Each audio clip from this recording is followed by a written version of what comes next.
Film ini diawali dengan diperlihatkannya seorang gadis cantik idaman para jomblo-jomblo dan om-om bernama Mary. Terlihat ia sedang sibuk mengisi kuesioner kerja karena prinsip Mary daripada bikin akun micet, lebih baik ia melamar kerja di salah satu minimarket anak cabang Ojon's Company.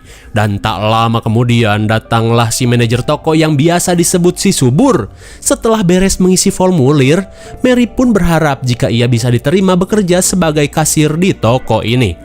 Akan tetapi, si Subur masih terlihat ragu karena ternyata Mary tidak mempunyai SKCK. Lantas Mary pun mengaku jika ia pernah dipenjara akibat membakar pacarnya. Tapi itu ia lakukan hanya sebatas perlawanan agar bisa selamat dari pacarnya yang brengsek. Mary pun berkata, "Please lah pak, jadi pejabat aja nggak butuh SKCK." Mendengar alasan yang sudah terbukti di negara tetangga, akhirnya si Subur pun menerimanya. Tapi si Subur berkata jika Mary harus siap bekerja meski kebagian shift malam. Jelas saja Mary pun terlihat senang karena ia tidak harus menjadi kupu-kupu aplikasi. Dengan hati yang berbunga-bunga, Mary pun kembali ke mobil dan memberitahukan kabar tersebut kepada bestinya yang bernama Debbie. Jelas saja Debbie pun senang mendengarnya meskipun Mary harus kerja di shift malam. Kemudian, Debbie si rambut jagung langsung mengantarkan bestinya ini pulang.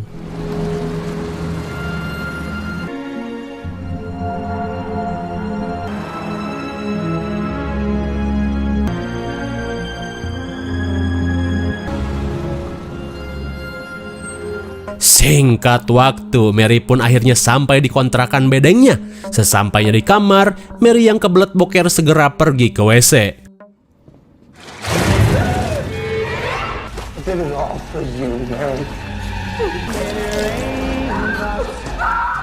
Betapa kagetnya Mary saat dia melihat seorang pria sedang membilas gadis bak cucian kotor. Dan parahnya si pria memaksa Mary untuk melihat tindakan kopet yang ia lakukan.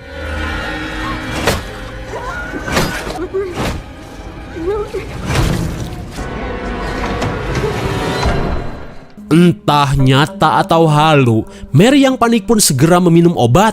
Hingga setelah cukup tenang, ia pun dikagetkan oleh kedatangan seorang polisi bernama Tom yang selalu bertugas mengecek keadaannya. Melihat Mary yang ngagibri ketakutan, Tom pun segera mengecek WC tersebut.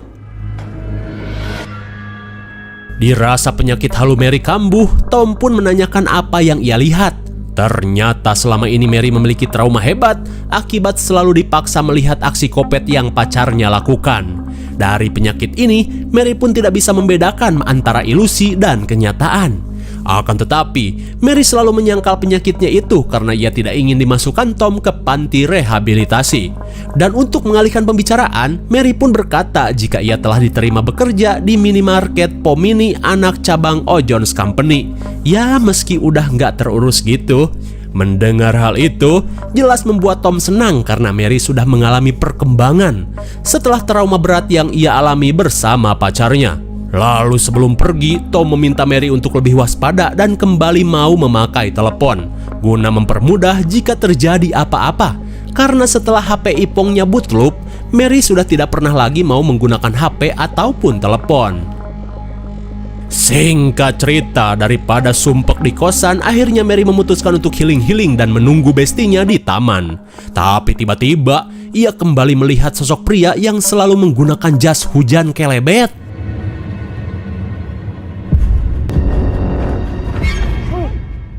Saat Debbie datang, sosok itu pun menghilang. Lah, daripada terus-terusan ngehalu, Debbie pun langsung mengajak Mary ke Ojon's Cafe. Sesampainya di kafe, Mary pun terlihat cemas dan malah tidak memakan makanannya. Jelas saja, hal itu membuat jiwa pepulung Debbie bangkit. "Cong, Ojon's Patty-nya buat gue aja ya." Kemudian, Mary curhat jika akhir-akhir ini ia sering melihat sosok pacarnya, di mana si pacar yang bernama James seolah ingin balas dendam kepadanya. Tapi menurut Debbie, hal itu hanyalah ilusi dan trauma yang Mary alami, karena jelas-jelas James sudah dipenjara seumur hidup akibat tindakan brutalnya. Tapi tiba-tiba, I doubt he could even walk. You weren't. Hey, are you sure you're okay? lagi-lagi genjutsu Mary kambuh. Kemudian Debbie meminta Mary untuk rutin meminum obat guna melupakan trauma yang ia alami. Sekembalinya ke rumah, Mary yang kepikiran pesan Tom langsung menyambungkan lagi kabel teleponnya. You watched my daughter die. Tapi bukannya Tom yang menelepon, tiba-tiba Mary mendengar seorang wanita yang mengancamnya.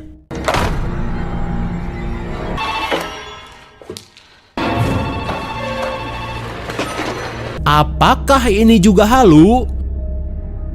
Singkat waktu, malam pun poek, Debbie si besti sejati tanpa pamrih dan uang bensin dengan ikhlas mengantarkan Mary ke tempat kerjanya.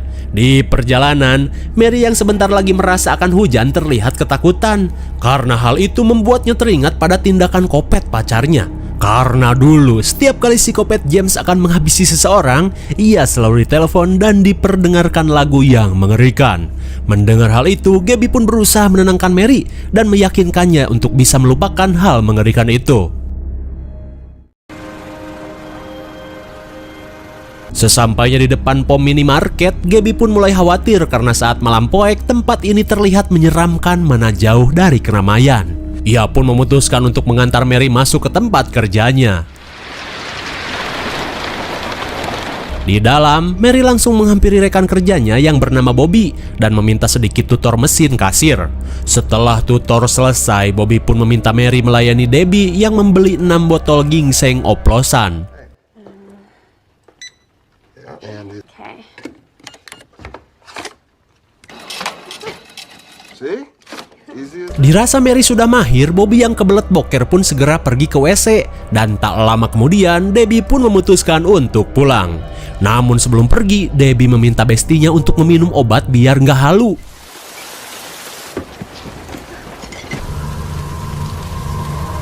Tiba-tiba saja, entah dari mana, sosok si Kopet berjas hujan kelebet mengawasinya.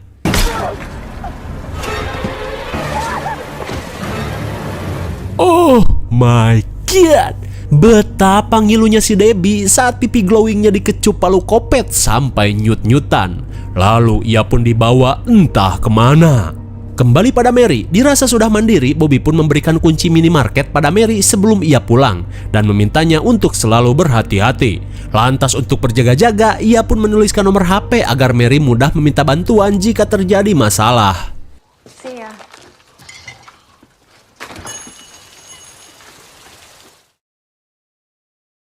Setelah rekannya pulang, Mary yang gabut mulai berkeliling dan mengecek-ngecek barang.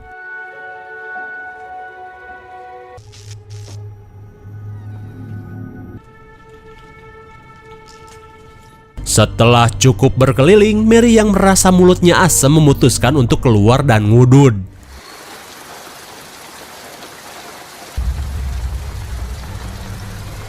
Namun tanpa Mary sadari, si Kopet berkelebet berusaha menyelinap ke dalam toko.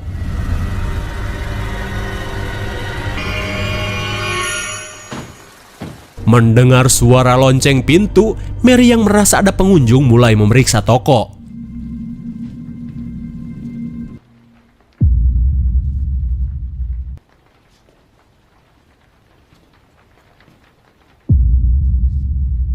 Bagaikan kuntilanak, si Kopet kelebet terus lalu lalang tanpa terdeteksi. Beberapa saat kemudian, di tengah rasa was-was, tiba-tiba Mary mendapatkan sebuah panggilan. You already like watching people die. Dirasa genjutsunya kambuh, Mary yang panik segera meminum obat. Singkat waktu, antara takut dan mules, Mary yang pengen modal memaksa pergi ke WC. Meski dengan kloset yang penuh kerak daripada modal di celana, tak mengapalah. Tapi baru saja satu cemplungan, Mary yang mendengar suara seseorang segera beranjak meski belum cebok. Tak lama kemudian, si bewok yang datang langsung terhipnotis saat melihat kebohaian Mary. Sambil menunggu bensin terisi, si bewok yang sok ganteng pun mulai menggoda Mary. "Neng, meskipun BBM udah naik, tapi AA masih mampu kok buat kawin dan hajatan lagi. Kan ada bansos." "Aduh punten, sepertinya AA orang baik. Jadi bukan tipe aku. Kemarin-kemarin juga mantan aku tuh si Kopet." Namun seperti apapun perkataan Mary, si bewok yang terhipnotis terus saja memandangi dua tombol Mary.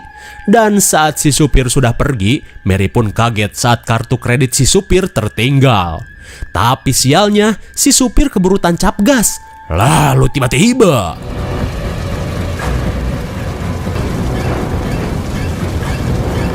oh my god. Bagaikan Scorpion Mortal Kombat, Mary melihat si kopet kelebet berjalan gagah mendekatinya.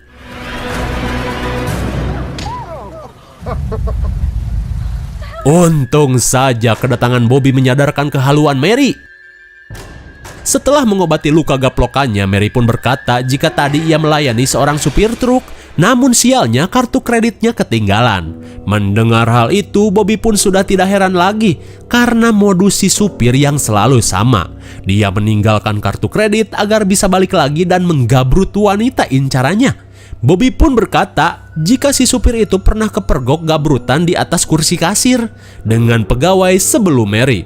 Lama-kelamaan obrolan Bobby pun mengarah pada masa lalu Mary. Ia pun bertanya kenapa Mary tega membakar pacarnya sendiri. Ya, meskipun malas cerita karena masih trauma, Mary pun berkata jika James yang merupakan pacarnya adalah seorang psikopat, di mana James sudah menghabisi 35 kewe seksoi yang dikenalnya melalui aplikasi micet. Dan parahnya lagi, ke-30 korban yang James habisi dilakukan secara langsung di hadapannya, hingga membuat Mary trauma sampai saat ini. Dan hal itu berawal dari kecurigaan Mary saat ia mencium bau busuk dari dalam basement rumahnya yang banjir. Namun saat menemukan gumpalan rambut, tanpa diduga, Mary menemukan tangkurak salah satu korban kekopetan James. Dan saat Mary akan meminta bantuan, pacar kopetnya sudah menunggu di pintu basement. Dan setelah kejadian itu, Mary pun dipaksa pacarnya untuk selalu melihat kekopetan-kekopetan yang James lakukan tanpa bisa melapor polisi. Karena James mengancam akan menghabisi keluarga Mary jika tindakan kopetnya sampai bocor. Tapi hingga suatu saat, Mary pun nekat saat seorang korban terus memohon agar Mary menyelamatkannya. Hingga akhirnya Mary yang sudah bodoh amat membakar rumahnya sendiri dan berharap James pun ikut terbakar. Tapi meski James terluka parah, tapi ilmu psikopat mah kuat sudah ada di dalam diri James. Dan Mary pun harus mendapat luka bakar di tangannya. Mendengar hal itu jelas membuat Bobby prihatin dengan apa yang telah Mary alami. Setelah sesi curhat dong Bobby pun memutuskan untuk kembali pulang karena merasa Mary tidak seperti pegawai Bondon sebelumnya.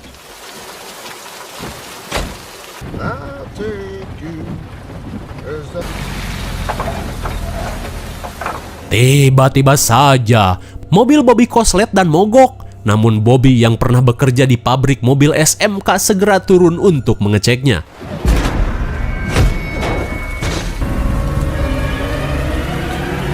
Entah dari mana datangnya, si kopet kelebet pun tiba-tiba berada di sana dan menyerang Bobby sampai ambruk. Kembali pada Mary yang ingin cuci muka akibat kantuk.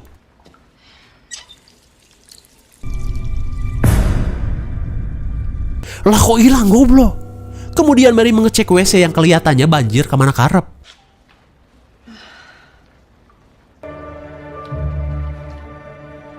Betapa herannya Mary saat ia melihat Sim Debbie bercampur rambut dan menyumbat WC yang penuh dengan kerak ee.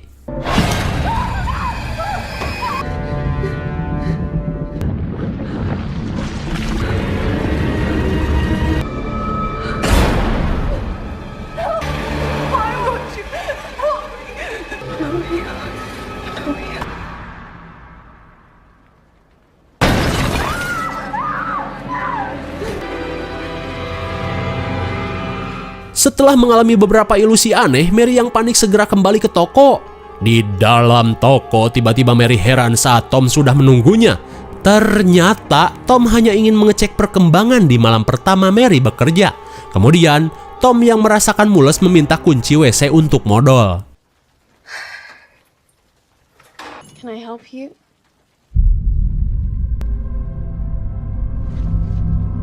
Lagi-lagi, dengan jurus teleportasi, tiba-tiba James sudah berada di hadapan Mary.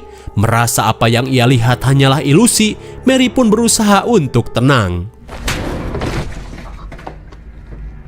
Setelah mendapat sentuhan manja di pipinya, Mary pun syok parah karena sosok yang ada di hadapannya bukanlah ilusi. Dengan wajah yang mengerikan, James pun berkata jika ia akan balas dendam dan akan membunuh semua orang terdekat Mary. Mendengar ucapan tersebut, Mary yang belum sepenuhnya yakin jika ini nyata berusaha kembali mengatasi delusinya.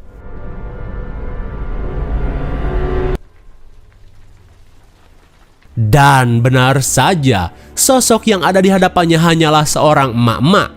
Terlihat si emak pun heran dengan sikap kasir yang satu ini. Muka aja glowing tapi kelakuannya aneh. Apalagi saat Mary tiba-tiba amuk-amukan dan menuduh si emak yang tidak-tidak. Tapi untungnya, Tom yang baru beres boker langsung menenangkan keadaan yang sedang terjadi. Dan hingga pada akhirnya, Tom pun sadar jika penyakit delusi yang Mary alami ternyata belum sembuh. Hal itu pun jelas membuat Tom kesal karena tindakan yang Mary lakukan hanya akan memperlambat proses kesembuhannya. Singkat waktu saat Tom sudah pulang, Mary pun heran saat melihat mobil Debbie tiba-tiba terparkir di depan pom mini.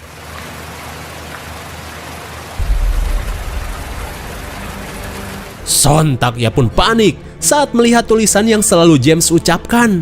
Dirasa ada yang gak beres, Mary pun segera kembali ke toko untuk menelpon bantuan. Dirasa ini cuma delusinya, Mary pun berusaha menenangkan diri dan segera menghubungi Bobby.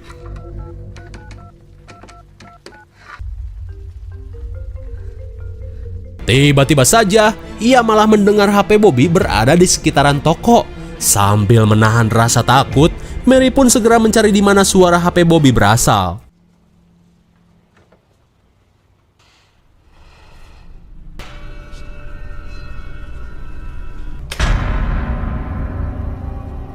Oh my god! Betapa kagetnya Mary saat ia melihat Bobby dan Debbie sudah disekap. Dirasa ini adalah tindakan James, Mary yang panik segera ngabret meminta bantuan. Sontak ia pun kaget saat si emak berkelebet kembali mengunjungi toko. Dalam kepanikan, Mary pun langsung memberitahu apa yang telah terjadi dan segera menelpon bantuan.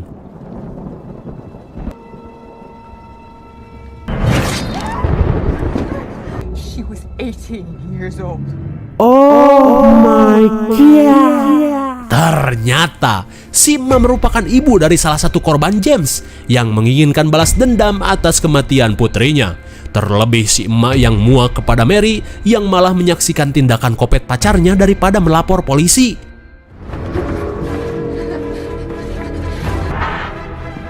When I heard they let you out,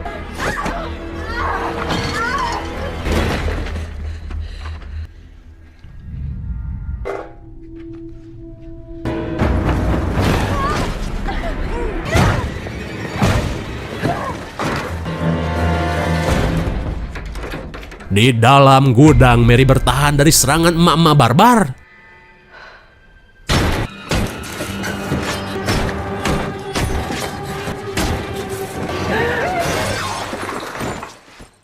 Akhirnya, si emak pun puyeng setelah digaplok botol kecap.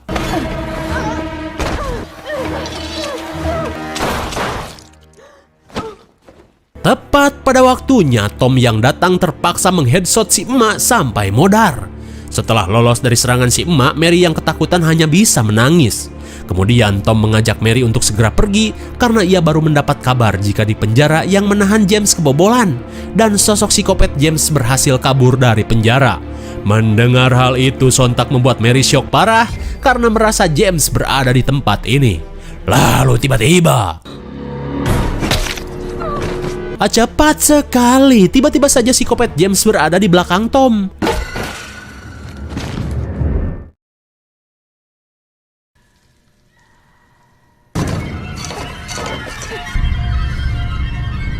Saat Mary kembali sadar, ia pun panik saat dirinya sudah diikat bersama Debbie, Tom, dan juga Bobby. Dan saat psikopat kelebet burik datang, ia pun kembali meminta Mary untuk melihat aksi kopetnya. Dan setelah menyadarkan para tahanannya, psikopat kelebet ini pun langsung membawa senjata andalannya, yaitu Markov alias martil kopet. Melihat hal itu, Mary pun memohon agar James menghentikan aksinya. Akan tetapi, si kopet mana yang mau dengar?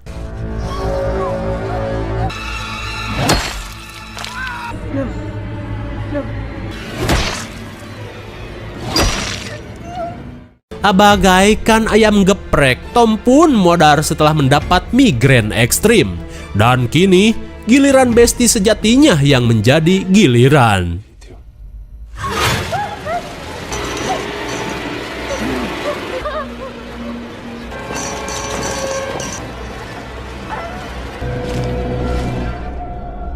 Betapa syok setengah edannya Mary saat melihat besti terbaiknya modar bagaikan ikan kehabisan air. Dan tak lama kemudian, si kopet kelebet pun kembali dengan membawa sekompan pertalit yang sudah tidak disubsidi dan akan ia gunakan untuk menghabisi Bobby.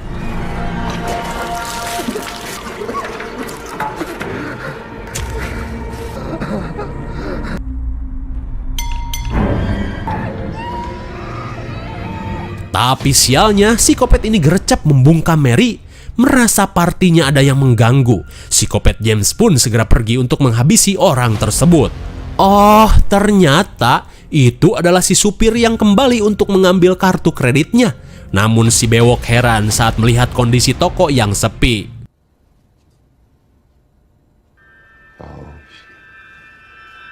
Dirasa ada yang gak beres, si supir pun segera menelpon polisi. Sementara itu, Mary terus berusaha melepaskan kawat yang mengikat tangannya. Setelah berhasil bebas, ia pun segera melepaskan Bobby. Namun Bobby yang merasa si kopet akan kembali, meminta Mary mengambil senapan somplak dari salah satu loker.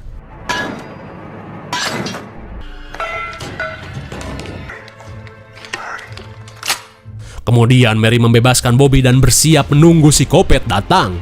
Tapi di sini gua heran ya, kenapa nggak si Bobby aja yang nembak, malah nyuruh-nyuruh si Mary. Kembali pada si supir yang penasaran dan masuk ke kantor manajer.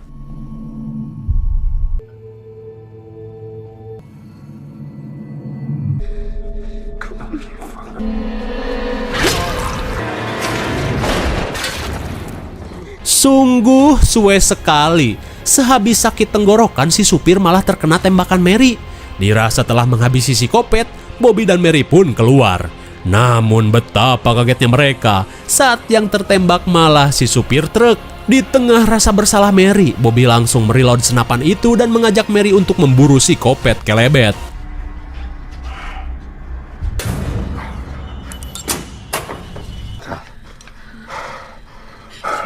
Cerdik sekali. Dirasa tidak akan menang melawan senapan, si kopet kelebet memilih aksi ninja-ninjaan.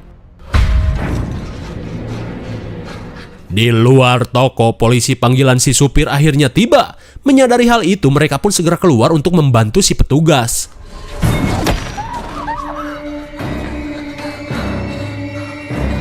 Bagaikan hayabuset, si kopet menggaplok Bobby dari kegelapan sampai modar. He's coming. We need to leave now.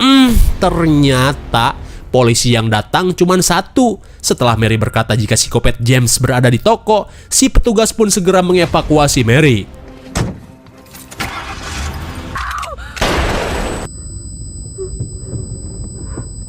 Oh my god! Si petugas pun bucat dijedor si kopet. Lantas Mary yang setengah bonge berusaha kabur dari si kopet yang berjalan nyantuy.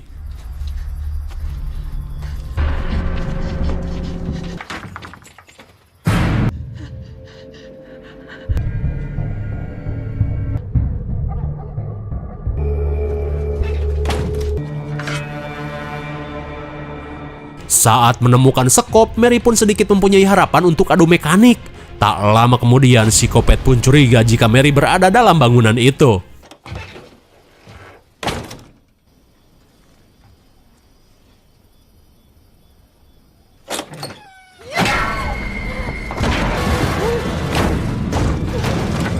Tapi jelas saja, gaplokan seperti itu hanyalah obat sakit kepala bagi si kopet.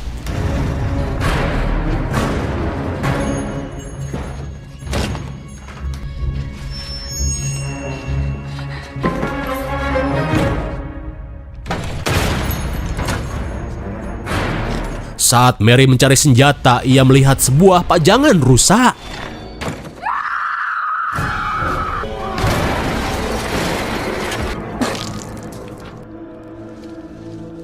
Akhirnya, psikopat kelebet burik pun memboboi kerak pajangan Kinder Joy dan terluka.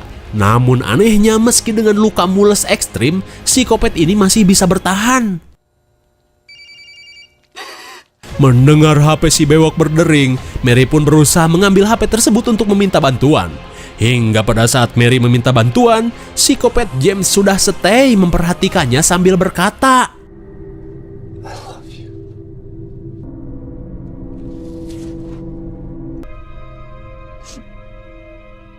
apakah psikopat kelebet burik ini sudah modar?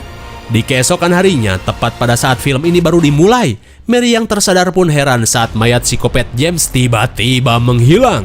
Apakah psikopat James akan pantas menyandang gelar?